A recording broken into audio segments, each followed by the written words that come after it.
চামড়া গুটিয়ে দেব আমরা, এই হাসিনার চামড়া গুটিয়ে দেব আমরা। জবাব চাই, জবাব দাও।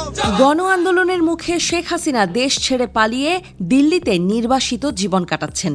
যদিও ভারত সরকার এখনও তার অবস্থান নিয়ে কোনো আনুষ্ঠানিক বক্তব্য দেয়নি। রাজনৈতিক বিশ্লেষকদের মতে হাসিনাকে দিল্লিতে আশ্রয় দিয়ে ভারত এক অস্বস্তিকর পরিস্থিতিতে পড়েছে। ভারতের অভ্যন্তরে রাজনৈতিক চাপ এবং আন্তর্জাতিক চাপে এখনও পর্যন্ত তারা হাসিনার অবস্থান নিয়ে নীরবতা বজায় রেখেছে। জয়ের ভারত সফর নিয়ে আলোচনার সূত্রপাত মূলত দুটি বিষয়। প্রথমত, এই সফরে তিনি শুধু মায়ের সাথে দেখা করবেন নাকি দলীয় বা রাজনৈতিক কোনো বৈঠকে অংশ নেবেন তা নিয়ে অনিশ্চয়তা রয়েছে। দ্বিতীয়ত, আওয়ামী লীগের ভবিষ্যৎ নেতৃত্ব এবং আন্তর্জাতিক মহলের সমর্থন আদায়ের কৌশল হিসেবেও এই সফরকে দেখছেন অনেকেই। যদিও জয় নিজেই সম্প্রতি একাধিক বক্তব্যে বলেছেন তার মা ও পরিবারের কেউ আর রাজনীতিতে আসবেন না, তবুও বাস্তবতা বলছে ভিন্ন কথা।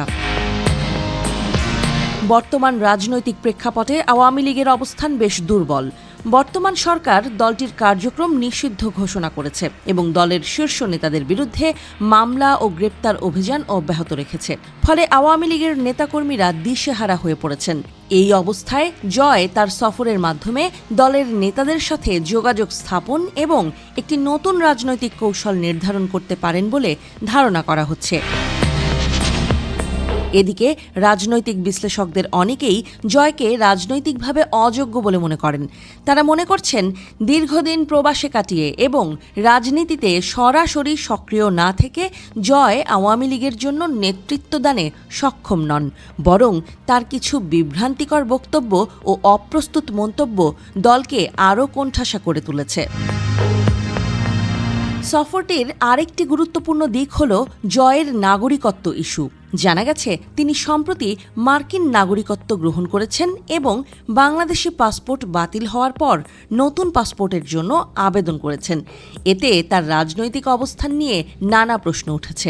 অনেকেই বলছেন একজন বিদেশি নাগরিক হিসেবে তিনি বাংলাদেশের রাজনৈতিক ভবিষ্যৎ নির্ধারণে কিভাবে ভূমিকা রাখতে পারেন তা নিয়েও বিতর্ক রয়েছে। সব মিলিয়ে জয়কে ঘিরে ভারতের নতুন একটি রাজনৈতিক সমীকরণ তৈরির চেষ্টা চলছে কিনা তা নিয়ে সন্দেহের জন্ম দিয়েছে তার এই সফর। শেখ হাসিনার নির্বাসন, আওয়ামী লীগের দুর্বলতা এবং ভারত সরকারের ভূমিকা মিলিয়ে একটি জটিল রাজনৈতিক চিত্র স্পষ্ট হচ্ছে। এই সফর যে শুধু পারিবারিক সৌজন্য সাক্ষাৎ নয়, বরং এর পেছনে রয়েছে গভীর কৌশল, তা বলছেন অনেকেই। তবে এখনও পর্যন্ত জয় বা আওয়ামী লীগের পক্ষ থেকে এই বিষয়ে কোনো আনুষ্ঠানিক বক্তব্য আসেনি। ভারতের পক্ষ থেকেও চলছে কৌশলী নীরবতা।